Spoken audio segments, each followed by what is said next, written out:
Welcome to Journaling with Nature, the podcast for those who want to turn curiosity into wonder, a pencil sketch into a rabbit hole of discovery, a moment of stillness into a life full of joy. I'm your host, Bethan Burton. Let's open the pages of our nature journals and explore this world together. Hello, this is episode 130. I'm delighted to be chatting again today with Dr. Elizabeth Mills, marine biologist, YouTuber, and creator of Marine Mumbles, a place where science, entertainment, and creativity all come together. I spoke with Elizabeth on the podcast for episode 8, way back in September 2020. Since then, Elizabeth has finished her PhD, helped to connect people with the wonders of the ocean, become a freelancer, presented on television, and done marine-inspired stand-up comedy. A lot has happened since we last spoke, and in our catch-up today, we spoke about all this and lots more. Let's listen.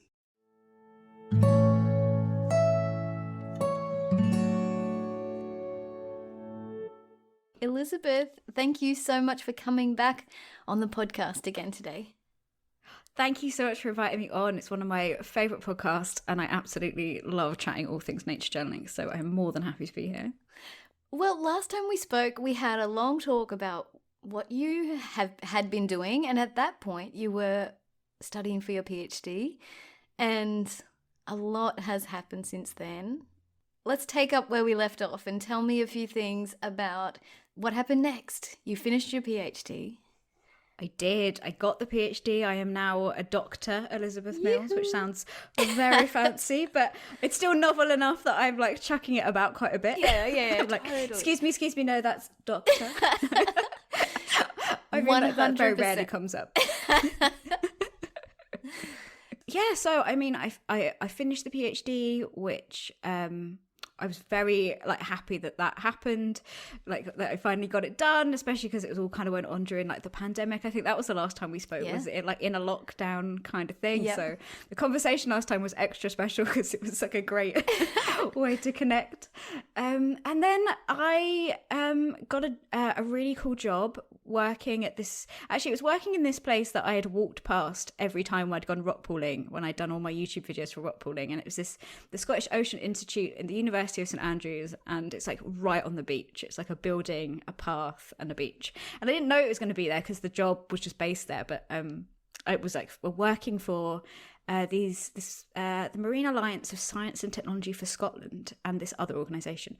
But my job there was basically to meet a load of amazing scientists and help them kind of connect and network and communicate and work out what everyone was doing and if they could collaborate and stuff. And part of that role was also a lot of helping running events and doing all of this cool stuff. And this is a very long job description, but the bit that I really liked as well was there was a People, Ocean, Planet initiative, which was in that I was part of.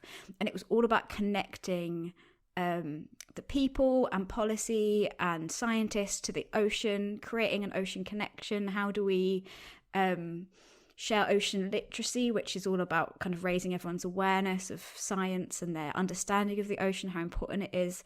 So that was just such an amazing job to get. I was doing it while I was writing up the PhD for 3.5 days a week, and then kind of carried on after that. And so it was just a really great kind of learning experience. Yeah. And because it was 3.5 days, I got to kind of spend my extra time kind of starting to think about whether I wanted to do Marine Mumbles, which is my science communication and all my YouTube videos, as a full-time thing. And then my contract came to an end and I went, yeah, let's do it. Amazing. And so now I am freelance as a science communicator and marine biologist, just sharing all the wonderfulness about the ocean in any way that I can. So that's kind of been a really good couple of years since we last spoke, but busy. Absolutely. Well, congratulations for going freelance, because this is a really big leap of faith, but such a wonderful thing to do. And your spirit, your ability to communicate, your ability to excite and link people in with each other and with the ocean is just such a joy. And I think you're going to be wildly successful at being a freelancer. Oh, fingers crossed. Thank you. That is so kind. Yeah, I mean, I it is definitely a leap of faith. It is one of those things that is just unbelievably exciting, but also because I suppose you're carving your own career, and it's not typically what you would do post getting a PhD, but it's something that like is so exciting and something that I want to kind of also share and break down, that there's so many different options and definitions of being a scientist and what science is and what's important and what's needed.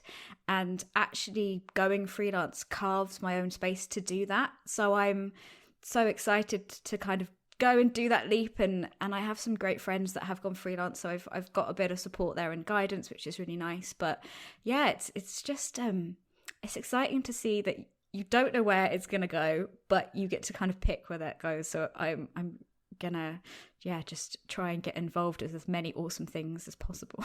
Yeah, absolutely. Well, let's go back a little, and I want to talk about some of the opportunities that you've had in between now and when we last spoke. And I'd love to hear about speaking in front of 600 kids about being a marine biologist at the careers fair.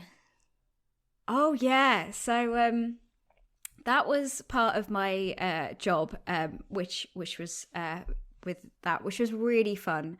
Those sort of days are super busy. So we had this touch tank, and we got a load of scientists from us and other people around Scotland, kind of in the institutes, to come along, and we were showing kids about the awesome sea life that they could find if they went to their beach at this science centre, and having a chat about all of the awesome sea life and marine biology careers that you could do, and if that was interesting.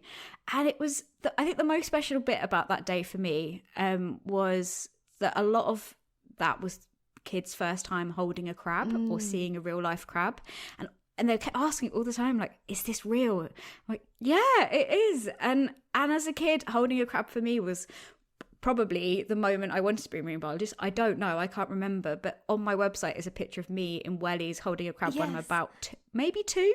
Like, it's a spitting image of me now. And to be part of that moment for so many kids on that day was really good.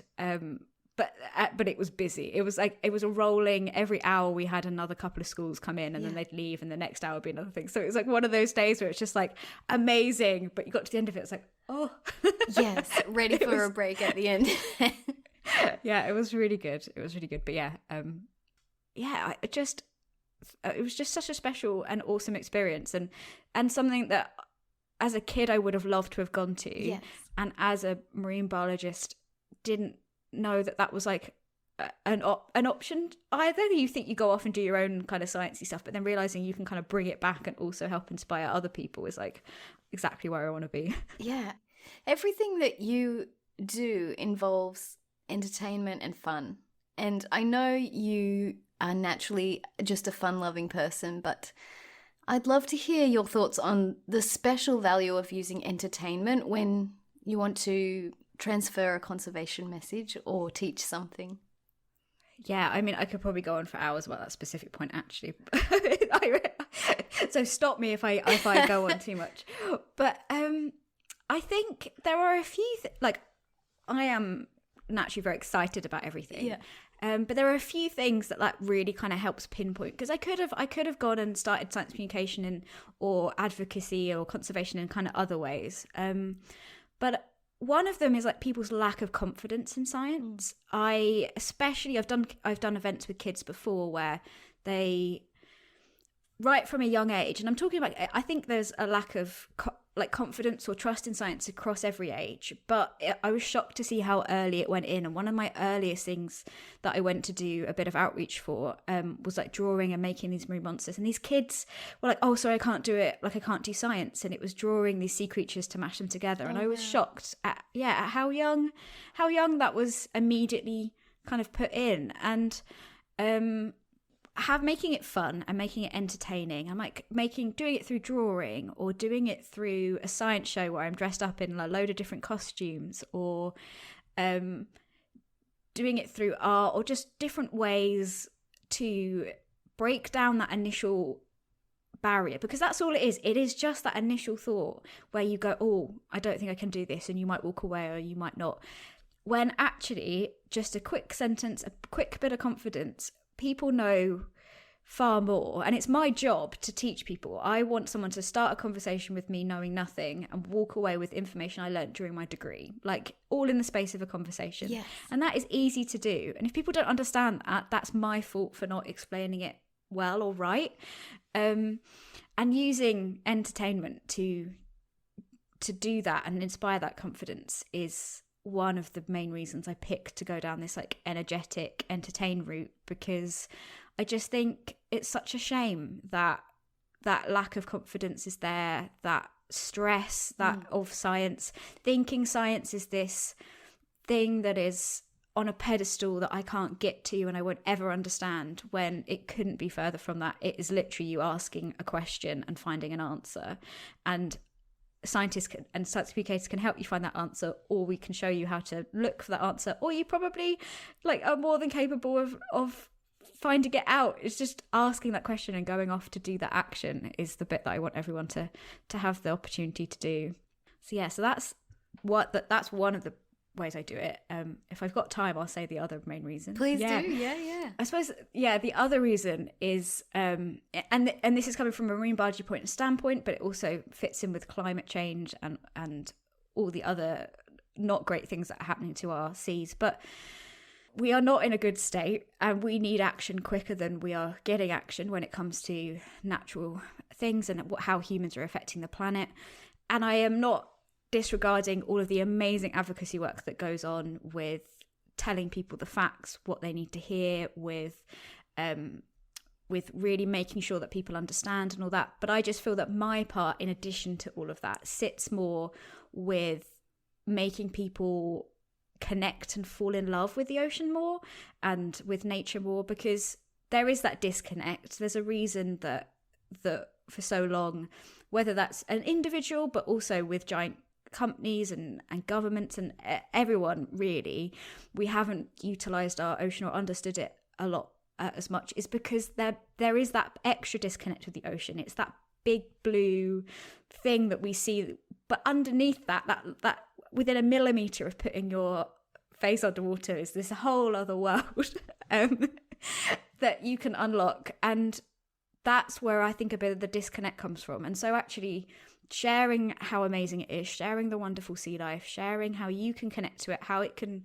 enrich your life as a human, how it can support us, how the planet is supporting us, and doing that through not making people feel overwhelmed or guilty. And that's not the fault of others. I'm not disregarding that, but it can be overwhelming. And I know it can be overwhelming for me. So I like to provide that kind of other option of, let's fall in love with the ocean a bit more to help protect it. And when we understand it a bit more and we can feel confident and comfortable in that, then we can start to take those more like serious action or stages and engage with that a bit more. And I think having that playing field with that in a more entertaining way can be useful for different people. Yeah, I absolutely agree. And I think that when we want someone to feel something, we have to give them a sense of surprise or awe or wonder or an emotional, like move them emotionally. And the ocean is just so full. And we talked about this last time on the podcast, I think. The ocean is just so full of crazy stuff. And I'm sure, just go out there and just, there's no shortage of wonderful, weird, amazing things to inspire your work. Absolutely. The ocean is full of the weirdest stuff, and that is why it's the best. It is so bizarre. And it's so vast. We have so much ocean and so much weird stuff and so much we don't know that.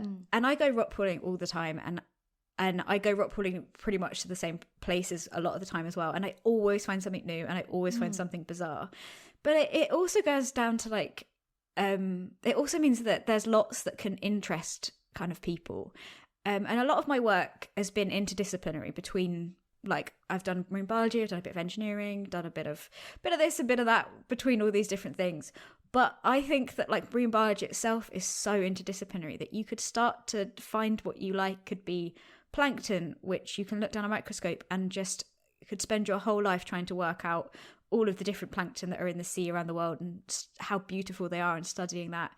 But in the same realm is, you know, whales, which are the biggest creatures on the entire planet. Or you could go smaller than plankton and go with marine bacteria, or you could look at things without a backbone, like lots of squishy blobs for your whole life, and you'd still be finding more squishy blobs that you could study. Or fish that travel miles across the sea that are connected not only to like your local beach, but will connect you to different countries because they will be going over there. Same with seabirds. Or you might want to study barnacles which never move. Like there's just so much to spark an interest and connect people, and there's just so much to keep talking about, which I must have found because that's all I keep doing. Well, I love that your work makes, you know, you talked about how science is often on a pedestal, and it could be something that children or even adults just have no ability to see their way towards. But your work shows that you don't have to be a diver in the middle of the open ocean studying whales to be a marine biologist, that the ocean can be close to us. We can be on the sandy beach or we can be on the rocky shore, that we can be studying marine life as, I don't know what you'd call it, marine naturalists. But it can be accessible, and you open that door, I think. Yeah, absolutely. It's one of my biggest pet peeves is the diving, because I know how expensive it is. I mean, don't get me wrong, I learned to dive when I was doing my undergrad, but haven't really done it since because well, I live in Scotland, so it's very cold, and there's increasing costs with getting warmer while you dive with that. But it's just not needed. It's needed in certain scenarios, but you don't have to dive to become a marine biologist, and that's usually the number one thing that people think that you have to do. And really, a very small percentage of marine biologists ever dive. Yeah. And also, I wanted people to, it is just like a walk along the beach, and having that idea that it's like Blue Planet as well. It's like these very shiny high-end production on a big boat in the middle of the ocean. That's only ever I'm going to see that. Whereas I see the stuff that goes on in Blue Planet in a rock pool. I see the fish fighting for their territory. I see something getting eaten. I see things mating or that drama, and that there's stories of what's going on in the lives of the ocean can just be found kind of from the beach. And like, even moving forward from that, the reason I love filming it is that I think it opens the accessibility up even further. I mean, I'm very lucky in the UK that everything's very close to a beach. I can say to people, you know, for the price of a pair of wellies and a bus ticket, you should be able to get to the sea to see it yourself. But that's not always the case for everyone, whether that's distance or location wise, or kind of more accessibility wise, whether you are like able to go on the beach and explore. And I just love filming it and trying to show that you can learn and connect through watching videos and talking to people online. Or I've got a lot of stuff on there that's just footage of an underwater rock pool for people to draw from or to kind of experience it themselves. And that's the bit I really love. I love the fact that not only do I get to go to the beach and connect myself, but I am hopefully filming this for other people to learn if they want to go, or just to learn if they can kind of just sit and watch and kind of take in that information and then use that in however they want to go and do all ocean marine things, or just have a conversation is what I want people to do. I just want someone to go away and talk about, wow, did you know about this? Or wow, I thought that was a lot cooler than I thought the ocean would be. I was like, yes, there you go, done. That's my job done. You've done it. Well, you've been involved in a couple of TV shows as a children's presenter. I'd love to hear about these experiences. Yes, bucket list moments. Oh my goodness. I'll have to go back and look at the email, but I got an email through from CBeebies, which is, if you're not a UK listener, it's the BBC children's like television channel. It is like the channel. Like everyone watches CBeebies as a kid. It's like got this like really cool like yellow logo, and everyone knows it. It's like the holy grail of children's presenting, kind of wanting to do it. And I got this email through with a signature from this person being like, do you want to be on CBeebies? And I was like, yes. Like, I don't know how long. The reply probably was only about 30 seconds before I was like, absolutely. Did they find you on your website? Yeah, they found me through like the YouTube and the website sort of stuff, and wanted to. So the show is Teeny Tiny Creatures, which I think is very appropriate because I like to show all the weird and wonderful teeny tiny stuff, and got in contact because they needed like an expert for an episode, and they wanted to come talk about things. We went back and forth for a bit, and they're like, do you want to do barnacles? I was like, absolutely, that's my speciality.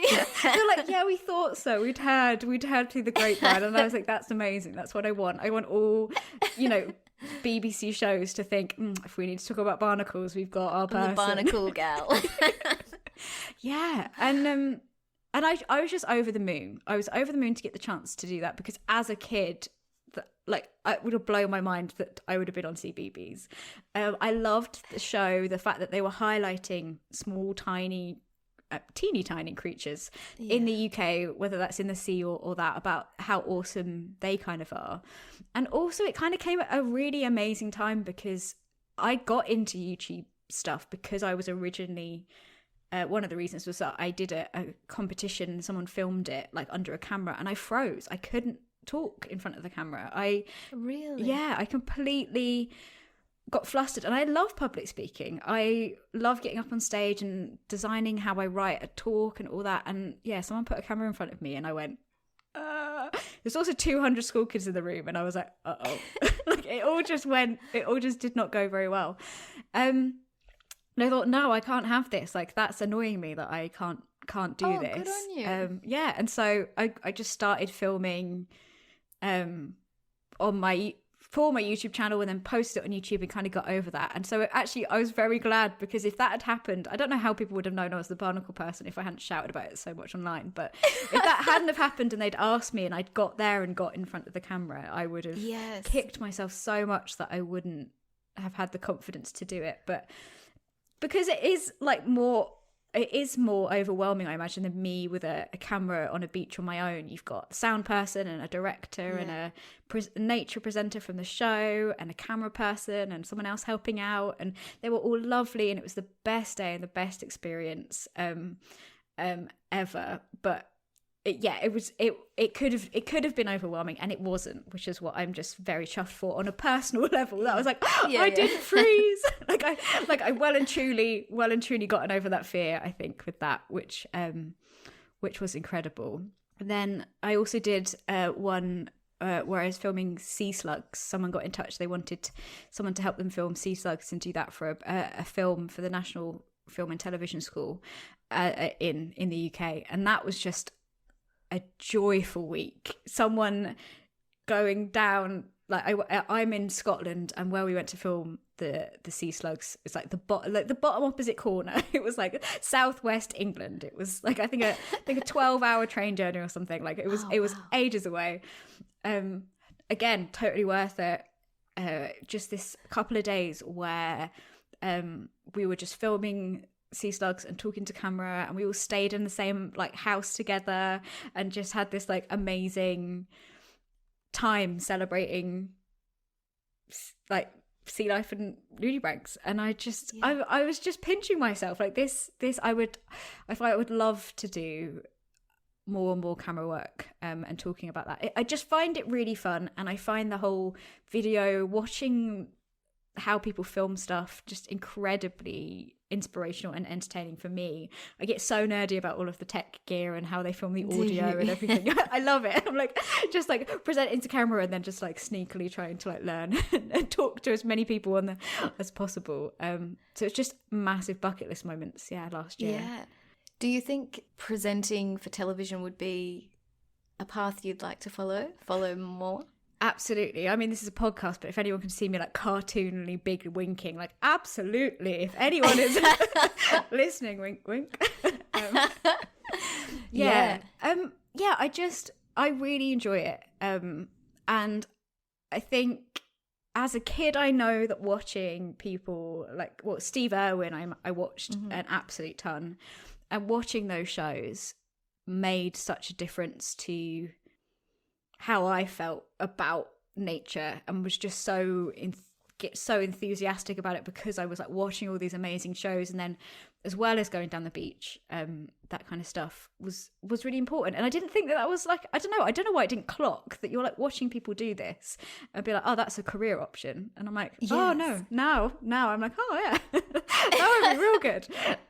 That would be really cool. So well, on this podcast, as you know, I always go back and I ask people about their early nature experiences, and quite a number of people have cited nature documentaries as their entry point into loving nature from childhood, which is a special thing. Yeah, there's something about video, I think, as well, and because I'm juggling a lot of like trying to like do things through like performances or writing or videos, but it's the video that, especially with sea stuff or nature, because you're showing people, it immediately brings you there. It's takes away that, like, if you're writing or you're talking about something, it's great because anyone can imagine that however they want to imagine it, but there's still that bit of like, is that how it is? Yeah. Whereas I show them this video and it's like, oh my goodness, the crocodiles in Australia are massive. I would have never thought about that or seen that experience, like how absolutely big they are. And that, and then also having a presenter, I suppose, along with that, being like, this is really cool, kind of gives you that permission to really get nerdy with it, like really get into the geeky nature side of stuff and be like excited along with that person. Yes, it's almost like being with someone, like your enthusiasm and energy for it is transferring to me as I watch you, and you're like, look here at this rock pool together. You crouch down with your camera and it's like we're crouching down together. Yeah, well, that's the vibe that I go with, which I hope goes there. And I think, again, it goes back to that entertainment, that breaking down of that initial maybe hesitation of, oh, am I going to sit and watch this? Am I going to understand this nature documentary? Am I going to, maybe you're watching it and being a bit self-conscious and you'll be like, oh, is this going to be, am I going to have to play it cool? Like, do I, it gives yourself full permission when the person on camera is going around being goofy and being like, doing a dance or doing a, whatever it was. And just if they're being silly, then you can just fully get into it. And it's that kind of, I mean, I was one of those kids as well that I'd watch a nature documentary and then I'd be right, I'd go to the library and get his books out on it and like look at the books, or like do drawings about all these sea creatures, or do all these bits of writing, or all of this different stuff. Like, it wasn't just like watching that documentary for that hour. It was, oh great, I'm entertained for the next 2 weeks because I've got my my new things that I could go away and kind of learn about, which I kind of hope to inspire in other people to just, whatever you find is your passion and that thing that you want to go for, you go for it wholeheartedly if you can, because it's just so much more fun.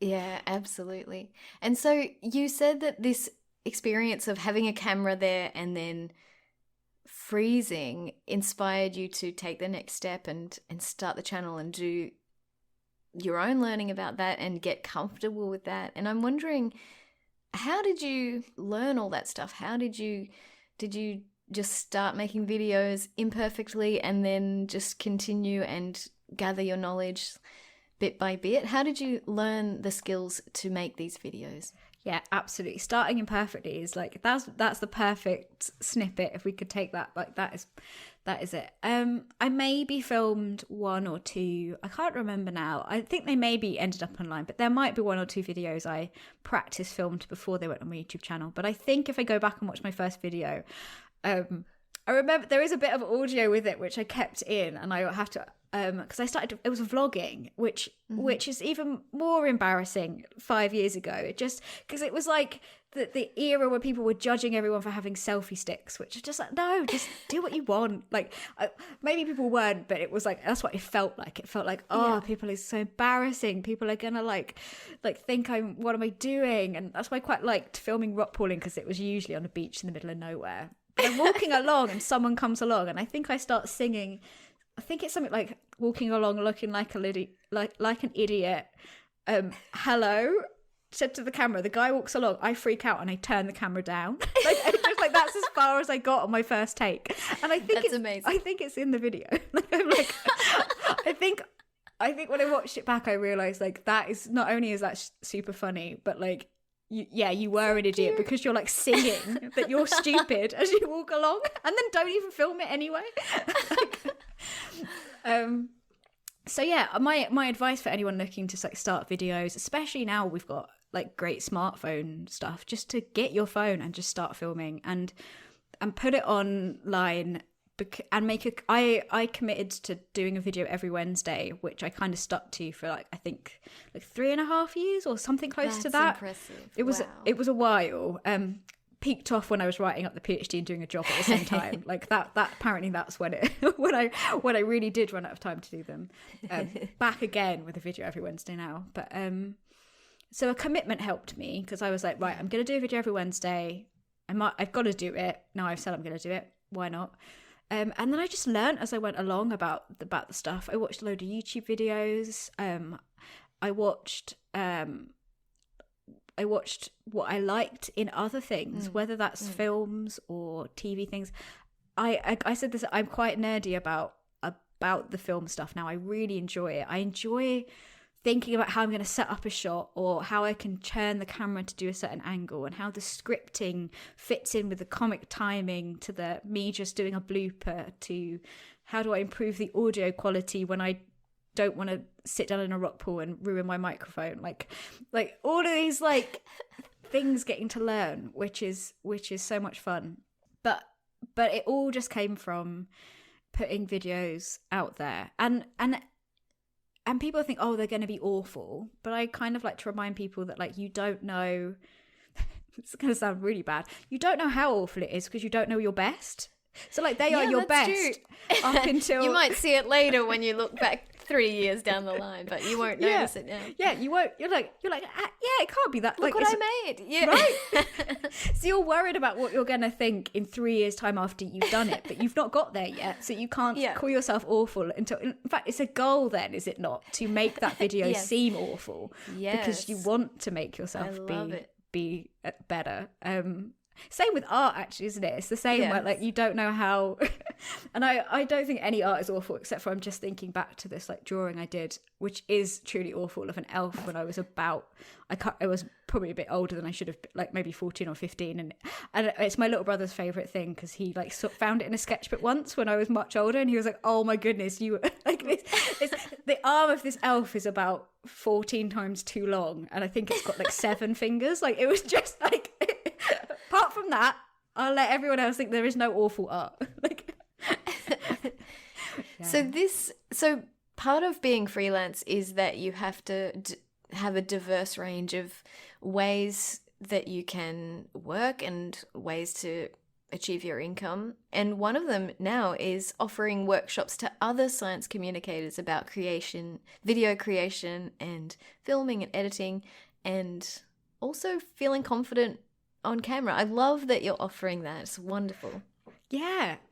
Thinking about it, I'm not really. Yeah, it's quite a good 360 in that I went from not wanting to film in front of a camera to now wanting to be a TV presenter, and so I'm really enjoying it. I've put together a couple of. I think I've got 6 trainings on my website so far, but I'm going into slight pitch mode here, but willing to like design bespoke stuff for what people want. But I just did a course this week for the Scottish Wildlife Trusts and helping them learn how to go make better science communication videos, from doing the research and understanding your audience to how you would script to how you would then go and film it both on land and underwater, talking about like editing, teaching them how to kind of edit that, and how you would use like analytics when you put stuff online to reinform how you understand your audience even more and kind of move forward from that.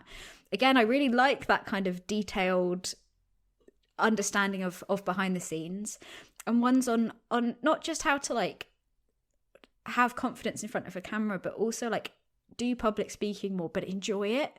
There's a lot on how do you be more confident, things you can do technically to help yourself, things that you can practice. But at the end of the day, what I want to come across with those sorts of trainings is like, if you're going to do it, why not do it for fun too? Like that's where you want to get to, surely. Not because you're reluctant to go up on stage and you might have to do it for your job, but how much better would it be if you had fun doing it? And I can guarantee that also increases the quality infinitely if you can get to that stage. And so I've kind of got that information on my website, and I'm offering it out to whether people want to do it as organizations or run it for different networks or events and all that kind of stuff.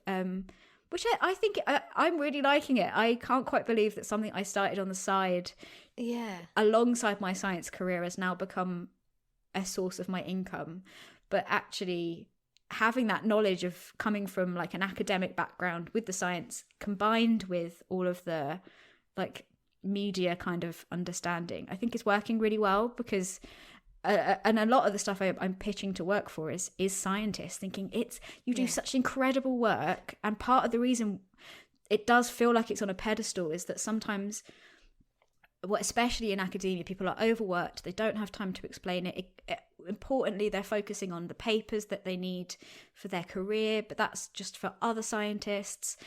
Whereas it's science communicators' jobs to come in and be like, you're doing amazing work, let's tell everyone about this, let's tell it in a way that is best for you, but why not also help teach you to do that, or to work with us to do that? And the more understanding you have of how to share that in different ways is gonna help not only your research go further and wider, but it's going to help people in public understand what you do, especially if you're doing public funded research. I think that's so important that we are sharing that science in a clear way.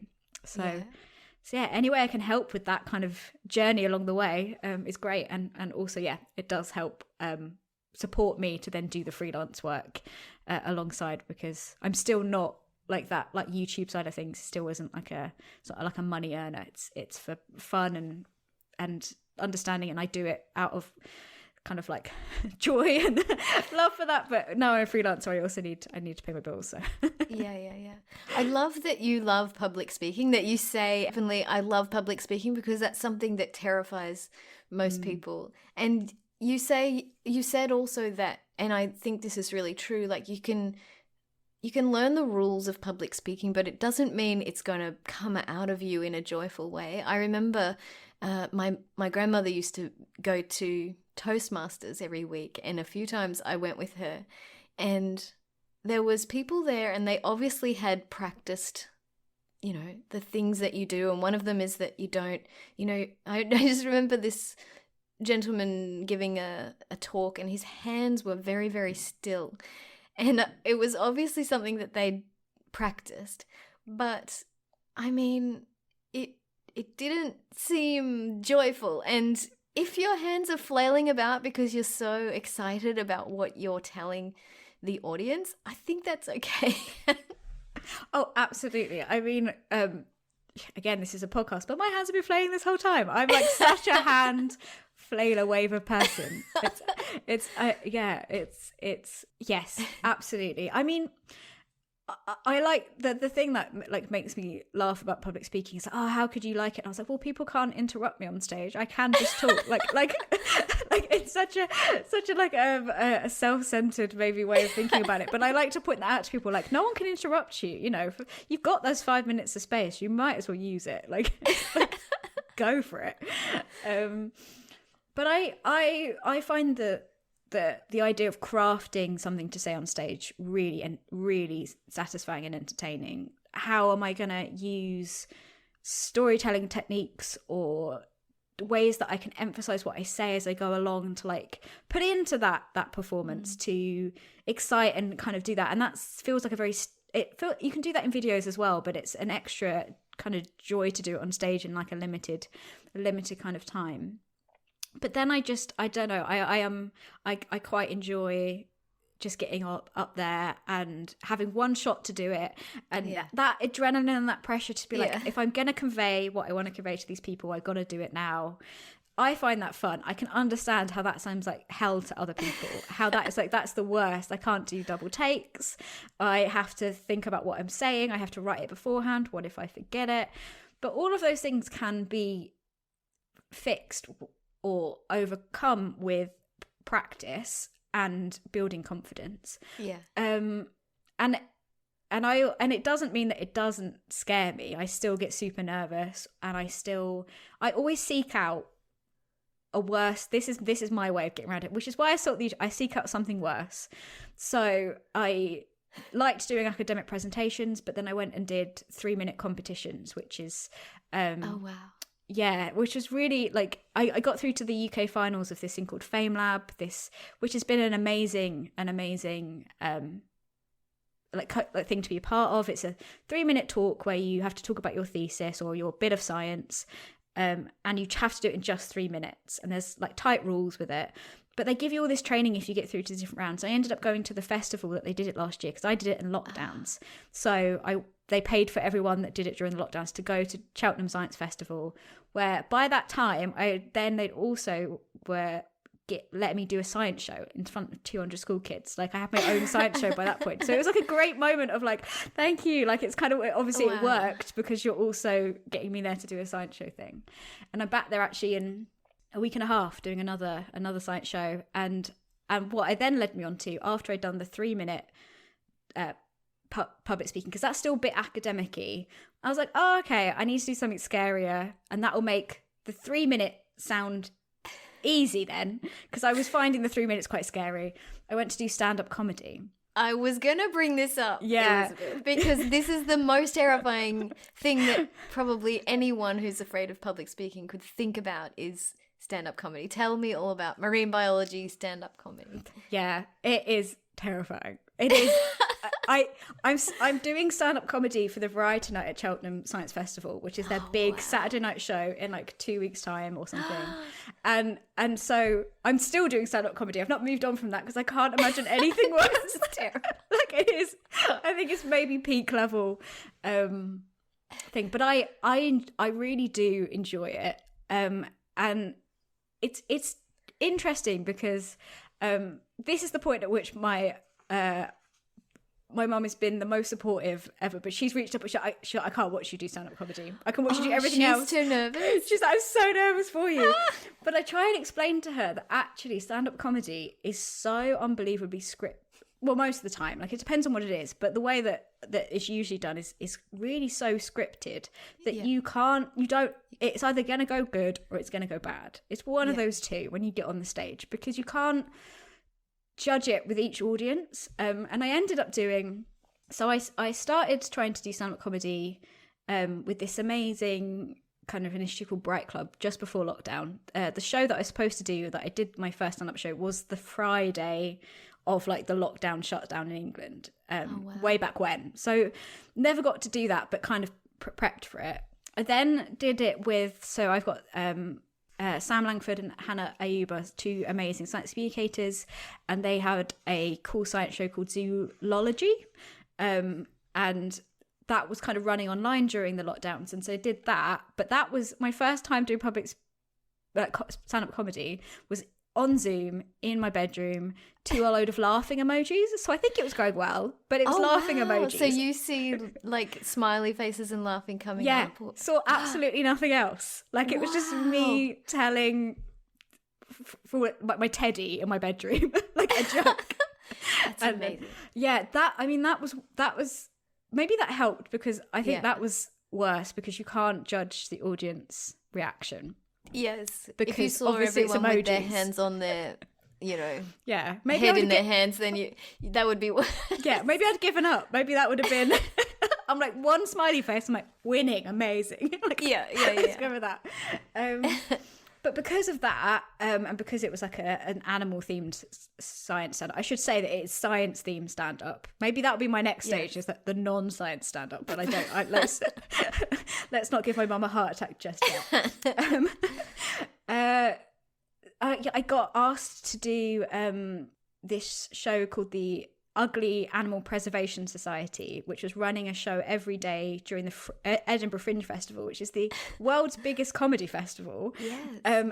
And they were having 10-minute slots for like guest people, and so I did 3 or 4 of those. I can't remember now. Last year, like during the Fringe, which was the coolest thing. It was so incredible. It was in like a proper like comedy club with like everything's painted black and like it's like a dungeony kind of like vibe, and yeah, had to do a couple of sets, and that I think I learned so much from. I kind of learned what worked. I would go away each time I did the show, rework it, come back, change the script up, see what did work, what didn't work. But my like favorite experience from that was just one time the audience just weren't laughing at anything, and I'd seen the show being done multiple times by that point, and so they weren't laughing at anything that anyone said. And then the guy that ran it was so lovely and just turned around and said, look, sometimes this happens, they're probably having a good time, but if there's not like a loud laughter in the room, sometimes people will laugh inwardly and everyone just chooses that that's the way to do it. I think that might have been a very kind thing to say. That or we were all not doing very well. This is like when you're waiting to go on, you're looking at other people not being laughed at. Yeah, like the whole kind of show, and I could see that like the person is trying to change it up and trying to get a laugh out of it, and it was just one of those things. And I got super nervous going on, and I didn't get any, like it wasn't the best. I was like, oh, okay, that's now I know how it feels to be completely have like a blank face kind of comedy thing. But I think that just that was a really interesting thing to be like, it just happens. Like, and the person that does it like professionally was like, sometimes that is just the way of it, and it's your job still to go on and say it, and you hope that they're having a good time. And you can't really, you could maybe change it up a bit, but you've got your slot. You know what you're going to say in those 10 minutes, and you're going to say it. It would be different if it was maybe like a more interactive, talking to the audience, trying to draw that out of them. Maybe if I had more experience, maybe I would have done a bit better. But it was just really interesting to learn that that's the exciting bit about stand-up comedy, is that each time you're in a room with different people, that you're telling people different stuff that they might take things. Sometimes it was like incredible laughter, sometimes it didn't hit. And like, how do you fine tune it so that the most people laugh at that point? And then you hope that there's not like a completely dead room on that. So I feel like I've done the stand-up. I've had people laugh at my jokes. I've had no one laugh at my jokes. So now I feel like I still like it after that. So let's hope that it will carry on. That's fabulous. I just think it's the best thing. When I saw that you were doing that, I just thought, this is amazing. I think you're amazing. And that stand-up comedy, marine biology stand-up comedy, it's just the best. And you have the personality for it because you're so joyful and because you're so funny. And I'm so proud of you. Oh, that's so lovely. Thank you so much. I mean, the comedy is subjective. Maybe I'm not funny. Like, you could get out there and be like, oh dear. And yeah, it's just been a very interesting way of trying to communicate science. Very adult way as well. My shows are like it's a bit rude. It won't go on my actual YouTube channel. Like my YouTube channel is it's not for kids. It is like family friendly content, but it is like still geared towards teaching like adult science and stuff. But still a limit. Not the comedy. Definitely the stand-up comedy is like that's an off YouTube. You got to come see me perform to get that level of content stuff, because it gives an outlet for a more interesting version of marine biology. But let's stick to more daytime marine biology on the YouTube channel. But last time we talked on the podcast, you told me some details about barnacles that I decided to edit out because I didn't. That's going there. That's the stand-up comedy section. Yeah. I I wasn't sure about the audience of this podcast, but I decided to edit it out. But so I can sort of imagine what might be in the comedy show. Yeah. So it's fun in that sense. It gives another outlet because nature is weird and weird in all aspects. Then, so there's a lot to cover. That's amazing. Yeah. So another aspect of what you do is nature art or marine biology art, and I was recently revisiting the video you did last year for International Nature Journaling Week, and it was all about confidence and making marks on the page, and it made me feel so happy because your whole message was about let's be imperfect up front by choosing a tool that makes it really hard to be perfect, which is the brush pen. Let's go over the lines that we've meticulously drawn on the page because then it doesn't matter. And the whole message was about being imperfect up front so that you can have fun with it instead of getting in your head. Yeah, absolutely.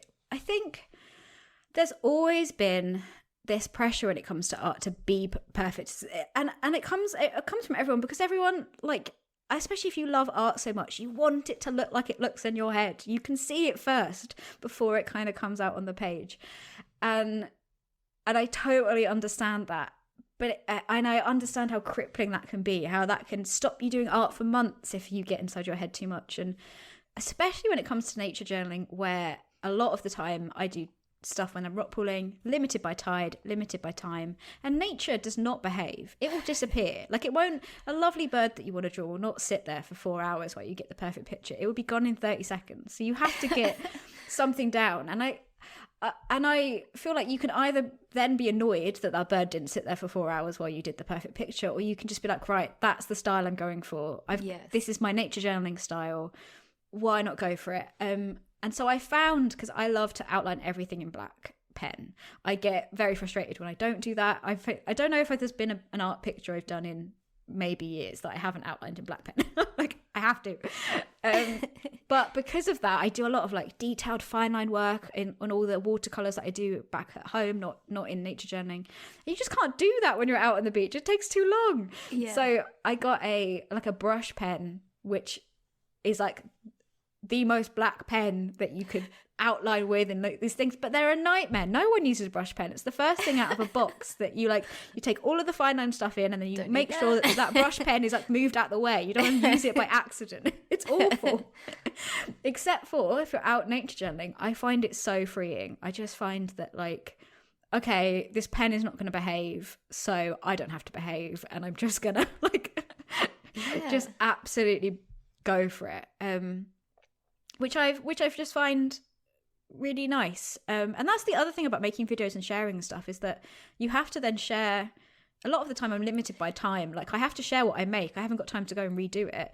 So that also helps. Do this at home and then go back to the rocky shore and stand in the water and pretend like you did it. Yes. Look at this masterpiece. How amazing am I? And so I think that that's also helped in just like breaking away those things, because I don't want people to think like, oh, you're not scared of public speaking and you don't have these things about art. Like, it's all there. I'm so stubborn that I want to keep doing it and share it and that. And I'd rather share like the art that I make in the moment and show that like that's how it has to be, than try and make perfection and share one thing every 4 months that is something that I've taken. Because that's not what art's about. It's about having fun and that connection and doing what you want. And sure, you have those pieces that you're working on for 4 months at a time that you're like, right, this is going to look how I want it to look. But there's space for all of that. And practice makes perfect. And you want to know how awful it truly will be if you keep going in 4 years' time. I love the joy that you bring to everything you do. And you have in the past done some art live streams where people join you to sketch. And I think this is a wonderful way to express another way to connect people with the ocean, and another way to connect people with what you do. I think these arty live streams are a really great idea. Yeah, so I started my first one yesterday, and I've done them in the past before, but I've like kicked it off now. So if anyone are watching, once a week I'll be streaming me doing an arty live stream, and then once a week I'm doing a gaming one too, because I like doing computer games, and there's a particularly marine one called Subnautica that I want to play through. So Nice. I'm doing that this evening, which is very exciting. But the art ones, in particular, I started doing art on the channel actually. I probably said this in the last podcast, but like Marine Mumble started off as a watercolor art blog with a blog piece about marine life, because I knew that with weather in Wales, which is where I lived at the time, which was raining, I couldn't always get out. And most of the time you can't see everything in the sea because it's massive and I can't have gills yet. So yet. I love that you say yet. Oh yeah. You're waiting for the genetic modifications that if are I going to come. think about it, yeah, right? if I think about it enough, it will happen. Like that's from a scientist. That's how evolution works. That's a joke, of course. But I still am serious about the thinking that gills will appear. Yeah, and so I love painting and getting in. I feel a real connection to a bit of marine life when I paint it, because a lot of the time when you're identifying things, you have to concentrate on the anatomy and all that stuff. And so it kind of gets absorbed as you're painting it. Yeah. But also you start to draw out the personality and the details and the surroundings of all of the creatures, which I love. And it also gives you time to really think about each individual animal and talk about it and chat about it and share that kind of stuff. And I think other people will have more of a memory of the sea creatures. If I'm not showing them a video, but they're painting them, then like that's like a real way for you to be like, oh, I remember what she was saying with that, which is really exciting. And so I'm hoping that each week I'm also going to just do a load of arty stuff, but I want to shake it up, but not just be like a watercolor painting. I want someone to like give me a random idea to be like, make a sculpture or do something. I've fabulous. Got like a felt hat. Like I play Dungeons and Dragons a lot with this group called Science and Sorcery, which does scientific Dungeons and Dragons, where you get extra dice rolls if you say a science fact and all that stuff. But I made like a top hat out of felt with all these rock pooling creatures on, because my character was a sea gnome that lived on a rock pool. Like, that of course is they were. incredible, Elizabeth. Yeah. So stuff like that. I just want to like have fun, and people can bring along stuff, you know, and paint along with them, or they can just like have a chat and ask me questions. And now I've got the time to do that. I want to build that community and have those people there that can ask me questions, and I can answer them about being a marine biologist or that kind of stuff while I do all this kind of things, which is really exciting. And I've also actually and I'll have to ask you off the air extra tips and tricks, because I know your workshops are incredible, but I'm doing an art workshop both for kids and adults on the Isle of Barra, which is in the middle of nowhere in Scotland, which will be all about painting sea life and all that stuff. And I just think that's so cool that like you're such an inspiration for like you for me, because now that's part of like my career, is actually going to do these art workshops at science festivals, which is just like, is that not the dream? I'm so happy right now. It's like such a dream. You are doing amazing things, and I think you're an inspiration. And so with the live streams and with all the other stuff you do, there's a way people can support you. You've launched a Patreon. Do you want to talk about the Patreon? Yeah, I will. If you, I'm going to do Patreon. It's been umming and ahhing for a while, and it always feels like a bit self-conscious, isn't it, when you're asking people to like commit money to doing this. But I want these art live streams to be super fun and to help support the videos, because that's the area where financially that isn't like being supported anyway other than me. And that's been the case for like the last however many years it's been. And so I just wanted a space where it would be great if people are excited about the art live streams or the videos, where they can kind of do that, but as use that as a way to help shape what I do.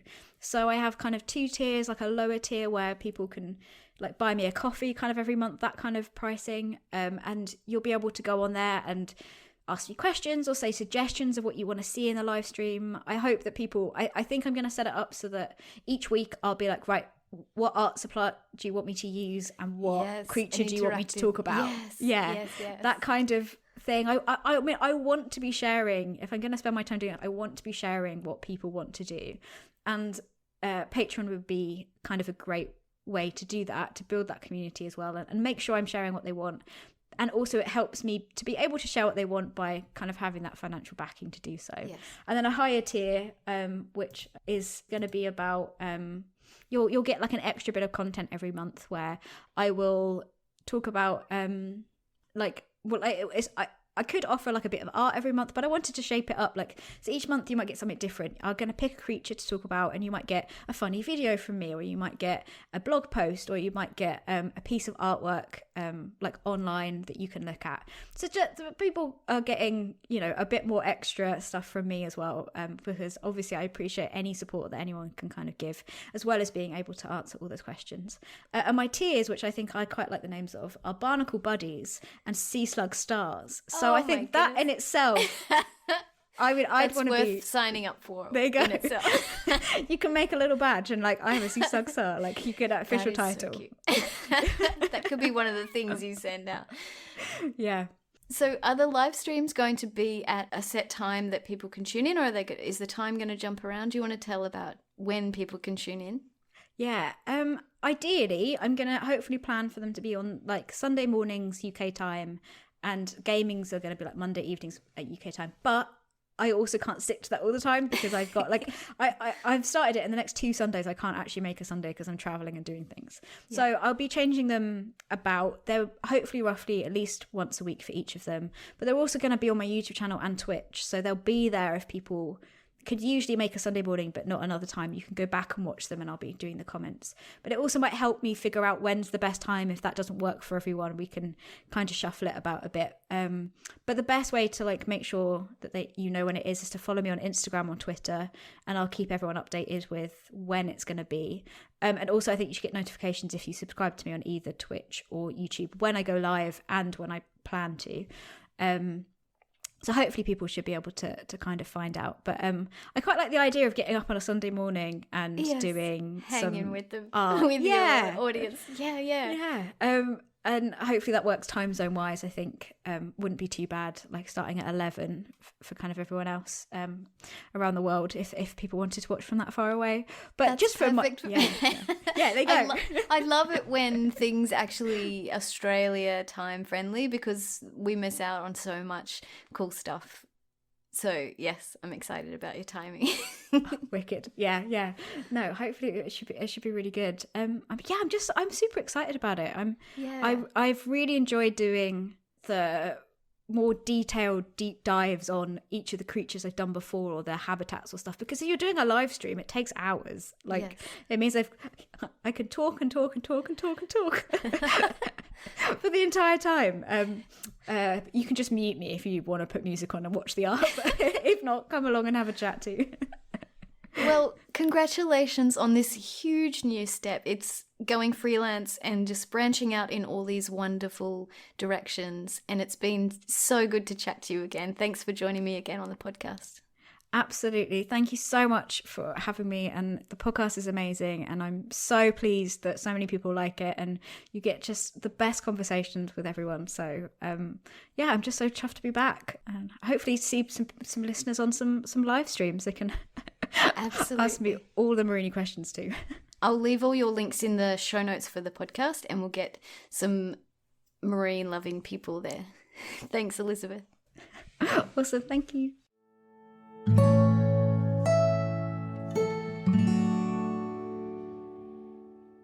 I hope you enjoyed this conversation with Elizabeth. Everything about her makes me happy. Whenever I see a video on her YouTube channel or a post on social media, it just makes my day. I'm excited to say that I'm actually going to meet up with Elizabeth in person very soon in London. We're going to have a sketching adventure together, which will be a total dream come true. Keep an ear out for more on that, because I plan to bring you along.